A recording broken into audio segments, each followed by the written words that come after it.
great lives. We pay our own bills. We afford our own homes. But at the end of the day, when you come home late at night to an empty house, or maybe even your dog, it's lonely. And if you think like that when it comes to men, you're not ready for a relationship because you're going to expect him to cater to you. You know that pic you took about 20 years ago when you thought you was fat, but now your big got fat, and you wish you could be the fat you were when you thought you was fat. But we just thick in all the right places. What places? Anywhere, everywhere, all at once.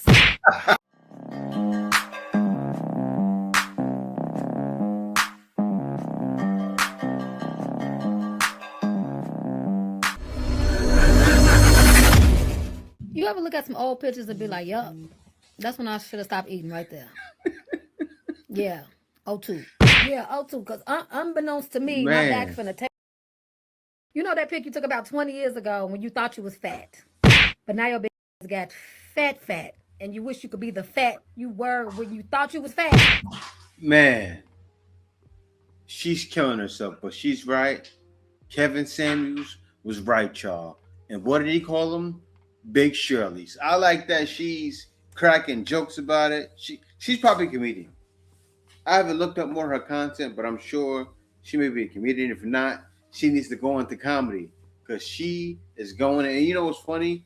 Every time she hits herself with a punchline, you hear a punch. Watch this. And it doesn't stop. You look at that pic and be like, damn, I had a collarbone. Now our neck thick as hell like tree trunks with earrings. And you don't even realize you're getting big till it's too late.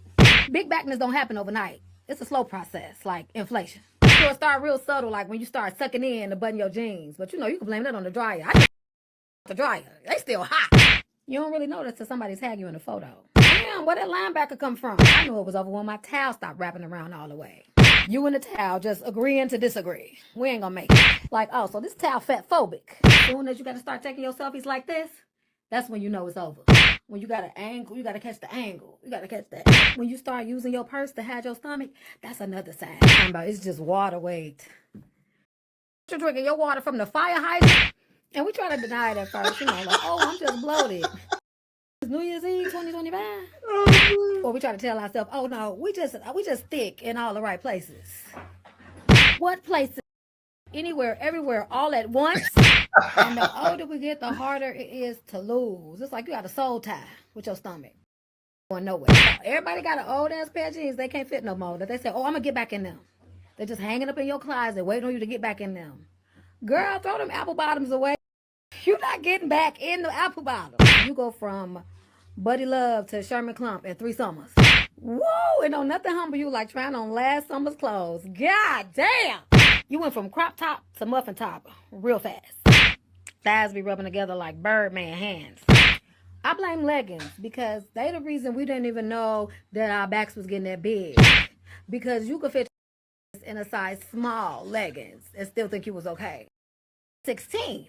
Ladies, we just got so big and so solid, so heavy. We're like little anvils. And you know it's getting bad when your titties start sitting on your stomach like an armrest. Can't even wear shirts without looking like Winnie the Pooh. I don't even wear waist beads no more. Just waist and beads. Pop 4 of them. And I'm like, I'm talking about this happy weight. Down because all that happy. Go through your nigga phone or something. The shit. Yo, oh man, you said this happy way. All that happiness go to your man phone or something. Wow. You ever look at some old was so right though. But I love the comedy. And I can't see her full body. But I can tell she lost some weight. I can tell in her face. But you still can't tell by the face. Why do I say that? Because I see some ladies and some guys with big faces, with small faces that are huge. Like me, my weight goes straight to my face. So I'll look like I'm 200 pounds. I'm 180. Like for instance, when I was drinking, I looked like I was like 250 pounds, 180. I was a lesser weight than I was 2 months ago when I was drinking. Drinking to play a trick on people. Stop drinking. Except that the man is surprised, then you gonna have a problem. And I think when you say a man is a prize, oh my God, it cuts these women like a knife. Like they like, oh my God, what? And if you think like that when it comes to men, you're not ready for a relationship because you're going to expect him to cater to you as opposed to you guys catering to each other. It's not all about you, the woman. It's about the relationship, and it takes two. So I think this is where a lot of women falter. This is where they fail. If they go into the dating market with this mentality like, oh, it's all about me because I'm the queen. He better do everything that I want, and I want, and I want. Then that's why a lot of these women are single. You know, I just be sitting here thinking like, I wish Kevin Samuels was here so he can tell me what the I'm doing wrong. Can't make this. Your ego and your soul want very different things in love. Let's talk about a conflict that a lot of women don't want to admit. You say you want a committed, monogamous relationship with your life partner, but you also want to date, be desired by multiple men, be admired, be chosen, be wanted. And that's not wrong. That's not wrong, sis. You want to date multiple men, that is not wrong. There is no judgment. However, it's important to understand what part of you wants what. The ego craves validation, attention, being pursued, sexual chemistry, feeling powerful and desired. The ego loves the chase. It loves options. It loves being adored. The soul craves union, devotion, safety, consistency, depth. The soul wants to rest, to build, to choose once and be chosen back. The problem isn't having an ego. The problem is letting the ego lead while the soul pays the price. You cannot build a monogamous life partnership while feeding the part of you that needs constant external validation. At some point, you have to decide who's driving. The ego wants to be admired. The soul wants to be home. You got this. Listen, I get what she's saying, and I think there's a lot of truth to it. And I think it's just basically saying, you know, women like that. Interview with Kevin Samuels, and everybody in his comments was coming for me because apparently I said I feel multiple times in the interview when asked a question. And of course it was men coming for me like, you feel this, you feel that, you're not answering the question, who cares about how you feel, la la la. And I'm like, it's funny how men will use feeling as a lower gauge of what's important. Like, feelings don't matter to them. It's all about facts. But men like feeling and feelings when it's convenient. When it's a lit song, damn, I feel that. Or her poom poom is extra wet, damn, you make me feel so good. Y'all want to wear designer because it makes you feel like a boss. When you get your hair cut, ooh, I'm feeling myself. When they go on vacation, ooh, this feels like the best day of my life. I feel like I'm on cloud 9. Feel. When a woman talks about her feelings, is shut up. Is it because you don't want to validate women's feelings because her feelings? Now that video there, it's a little bit of an old one, but what a lot of ladies don't understand, men only deal in facts, not feelings, right? We do understand that we need to understand your feelings, but a lot of times we can't let that dictate how we're going to move forward, right? So a lot of times men may miss the mark. I agree, I missed the mark from not knowing how a lady feels all the time. And it will keep happening. But the problem is, with this day and age, is that ladies will feel a certain way for so long and divorce you.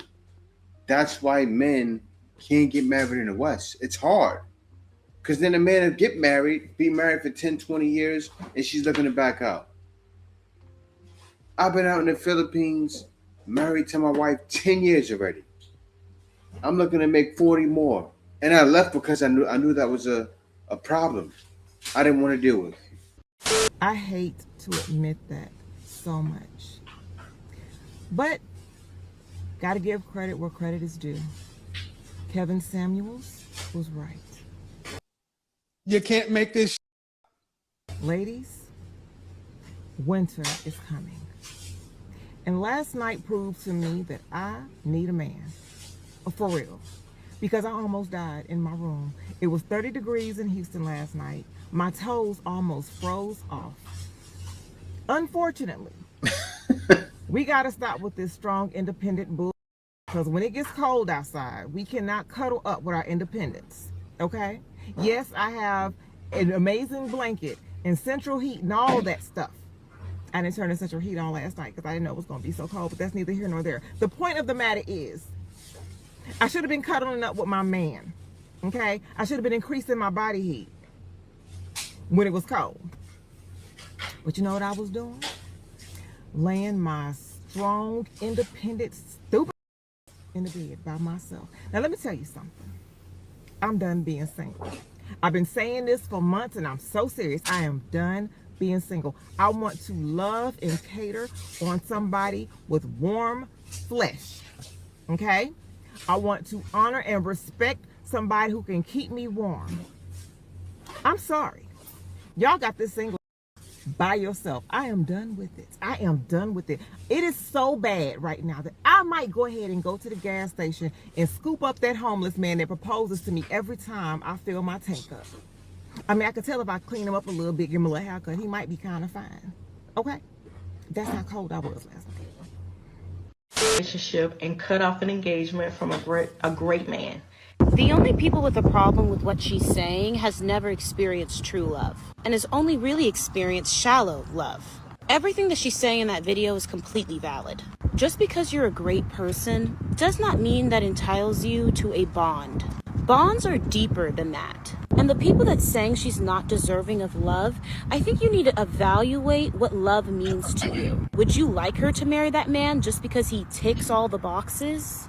Connection is the most important thing when it comes to relationships. I think this stems from men just feeling entitled to women and our time, our bodies, and our lives. Get better standards, men, because if the only reason you're with that girl is because she ticks all of your boxes, you don't love her. You don't. Well, actually, I love my wife and I got with her because she ticks all of my boxes. That's what you do. You get with someone because they tick all of your boxes, right? That's why arranged marriages are not a bad thing. Arranged marriages happen because families set up their son or their daughter with someone that ticks all of the family's boxes. Why did they do that? Because they may be too young to realize, especially at 18 years old, 19, 20 years old. That's when they did things like that. Or they would set them up with somebody older. Maybe she would be 18 or 17. They would put her with a man that was 30. Because that man ticks all of the boxes. But nowadays, no. You can't get with the old man. He's too old. Warped. I'm telling you, minds are warped and they don't see it. So what do you as a woman bring to the table? America? Her response, what do you as a man lack that you need a woman to provide for you? Woo! Write that down. Throw that away as soon as you write it down. America, what y'all want from me? America, she was happy. Woo! Was her response. A man and a woman were meant to be together. It's kind of how God created. Men lack things that women have, and women lack things that men have. Just nature. I don't give a fuck how much y'all want to be a man. Guess what, dummies? It ain't just money. Femininity is something that men don't have. Natural, motherly, caring instinct. We just don't have that. Softness is something we just don't have. Masculinity, y'all don't have it. As much as y'all try, y'all just don't have it like that. So even though y'all are getting the bag as you, most of your careers are soft. Sitting at a desk, showing a home, trying to look as cute as you want, as you say. Cosmetology, nursing, see? Automatic care. There are things that the man produces and that the woman produces that we each other need. So what she said was kind of actually didn't make sense. God made us two separate entities, both different, needing each other all at the same time. All of you had just reduced the man to kind of just money. Since you're not getting what you want, I've done exactly what Kevin Samuel said you would. You're shaming, insulting, and guilting us to try to get what you want. You need to be right. You disagree when most men disagree with your points. The reality is y'all hate that question because none of you bring anything besides look. All y'all looks ain't that great. I'm gone, America. Yeah, he was right. But I gotta say this. My man has to understand that all of the girls they don't want to settle nowadays, right? They don't. They will never settle. That's why. All they want is you. You're the bear. They want you. They see you as the Care Bear, the Berenstain Bears. Who's that guy? With the Yogi Bear. You all of them wrapped up in one, and you a black man in there. He's a black bear, a black brown bear. Oh, brown bear. No, there's no such thing as black. Brown bear. That's you, my man. Go get him, Tiger. You can do it. You don't need to be trying to compete. Look at the same guy who said, if you made it to 35 and you're unmarried, you're a leftover woman, said this. Let me explain something to you. When he said that, he was older, but he was still a pup, right? His mind was still warped because he still was into dealing with y'all. He didn't realize that he wasn't having success at all. The man was still growing, but he figured it out. He figured it out. That's why after he said what he said. So you lady, I notice you ladies always try to do that. You try to take his clips and his old clips when we made a mistake and make it fit you. Everybody makes mistakes. But modern woman, your time has come. TikTok. TikTok indeed. Even the bear is holding you accountable. You know that's something. Put 20-something. First off, you can't. And the best thing, you don't have to. A feminine 40-year-old woman. Himself. Possibly the I would take her over a smoking 25-year-old any day. Give me a 40-year-old woman that's in the gym, in shape, feminine. Man, shit. Where is this chick? I need to show you. Nuh-uh. Because old ladies, your time has come. You give a young man that wants to use you up for that box, and he'll try to act like he's mature to please you. You don't want him. You want somebody that's old with the money. But that man don't want you. Steve won't admit this, but here's the real truth. Yeah, we can go out, we have fun, we travel, we go out with the girls, we go to yoga, some of you are playing pickleball, tennis, we have great lives, we pay our own bills, we afford our own homes. But at the end of the day, when you come home late at night to an empty house, or maybe even your dog, it's lonely. And I know because it hit me hard. I went to Mexico, a women's retreat. I came home filled with love, connection, gratitude, embodiment, empowerment. When I walked in that door and it was dark, and yeah, my dog was there and I love him so much, but it was lonely. And then I slipped and fell in the bathroom and I was all alone and I was scared. So the truth is, having a partner. Literally, it's always women have to look a certain way in order to be chosen. We've been conditioned to compete against each other to be chosen. Yeah. We have to have a certain body. We have to have a certain glow. We have to have a certain look. And I'll just speak in my category because I'm over 50. Once I get to this age, I start to lose that beauty, that youth, right? So the older men will start looking at the younger women, right? However, they're no different than me because they're losing the look, the body starts to go, and it's like, Negro. I want somebody next to me too. That's a trophy too. Right. Right? Yes. So here we go with the double standard. Yeah. We're sitting here talking about women. Can we flip it? The pressure is so hard.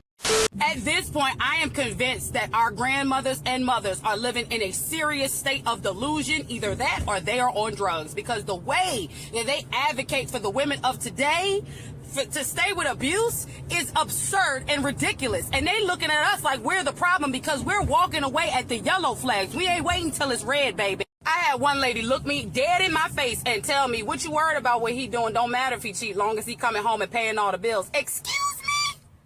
What? So I'm not owed loyalty because he paying the bills?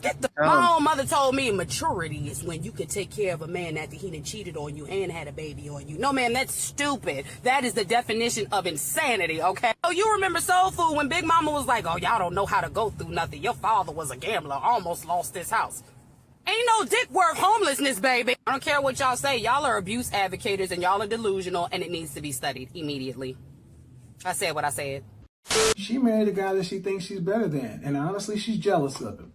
She's jealous because I'm sitting at home, pumped out 3 kids, and he's on TV every day. He's getting all the fame. He's getting all the red carpet treatment. He's getting all this. And only time she gets attention is attention that he deflects to her. We wouldn't know about Aisha Curry if it wasn't for Steph. He tries to put her in the spotlight. He tries to put her front and center. And guess what? If she had what it takes, she'd already be there. And that's what's not being told. I fear this is what's going to happen. She's going to end up divorcing him. It's going to get to a point to where it is intolerable. She's already put it out there. It's out in the ether, and she's getting drugged by men. And people are actually looking at her like, what the hell's wrong with you? So she's going to have to pipe down. She's not going to be able to say much about anything, but it is going to tear her apart, tear him apart, because at the end of the day, she thinks she's up here and she thinks he's down here. It is not going to change. She does not view Steph Curry as the NBA All-Star World Champion basketball player. She views Steph Curry as this guy that her mom and dad and her parents told her, you need to marry and secure the bag. She didn't want to be there. She would have rather been a struggling actress in Hollywood, trying to get bit parts in commercials, trying to be an extra here, or try to get a print commercial or something, while ended up dating whoever. Honestly, she'd have been happier that way. I know too many women like this. Trust me, I've seen this in my life. She's close enough to where she actually thinks she could do just fine. The bad thing is she's seen too many women kind of do this kind of thing. What has Aisha Curry done?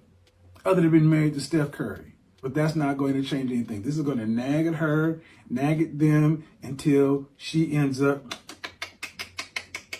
When you marry a woman who thinks she's better than you, when you're with somebody who is ultimately going to be jealous of you, who can't play their role, does not like the spotlight being on you, you're signing up for a life of misery. There's going to be this passive, aggressive, low-level contempt for you, because at the end of the day, you're really not what she wanted. She wanted something completely else, and she's living a life that somebody else planned for her. And even though it's probably the best thing for her, she thinks she can do better. And everything he's saying, you see playing out. It's crazy.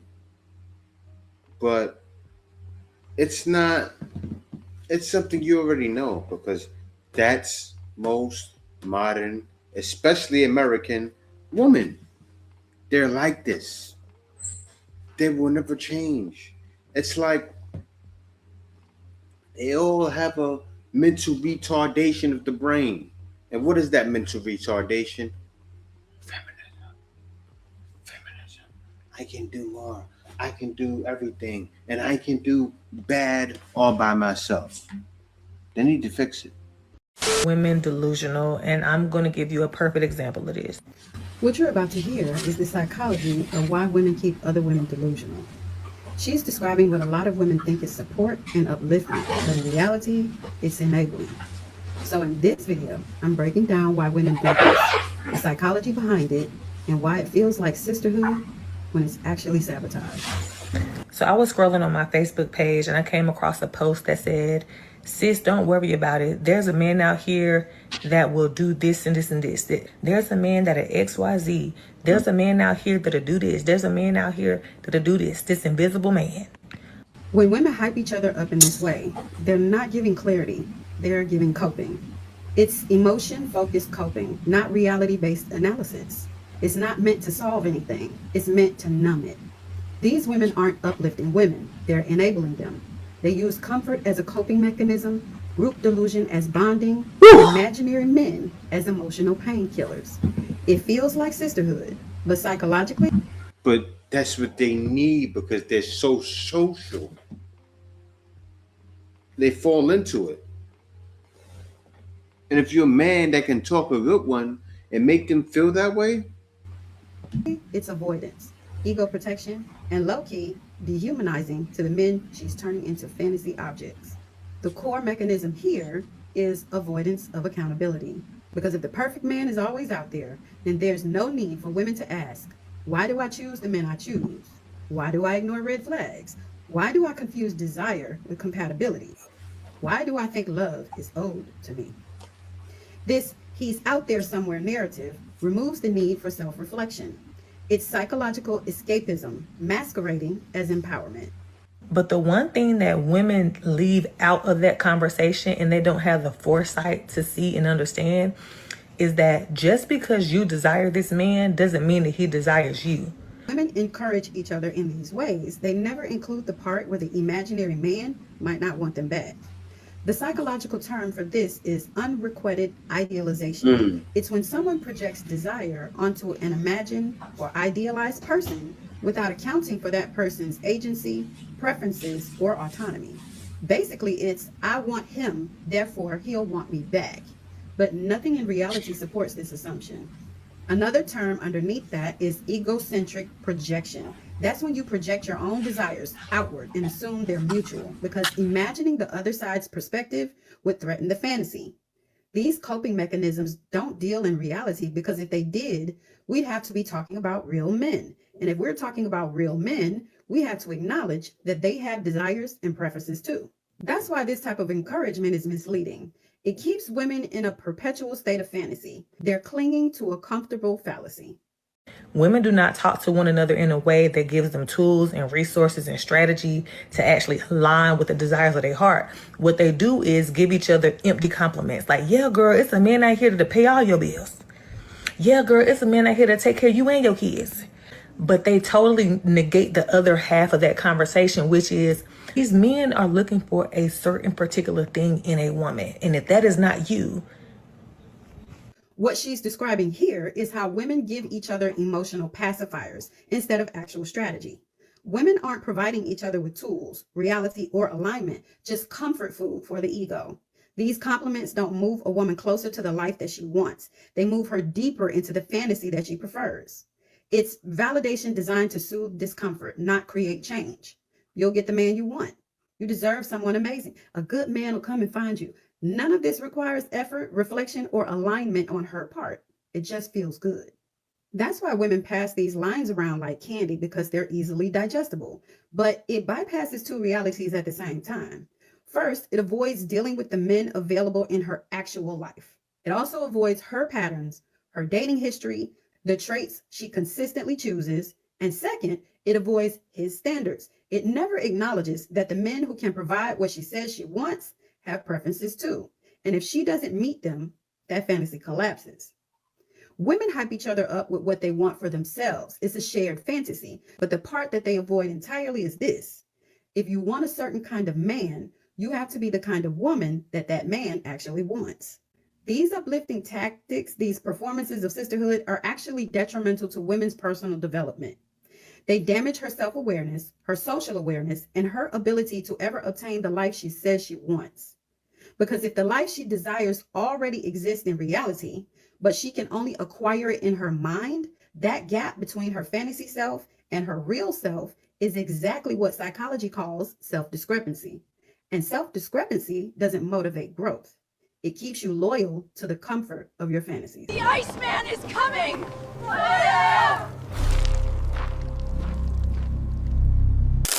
Winter is here.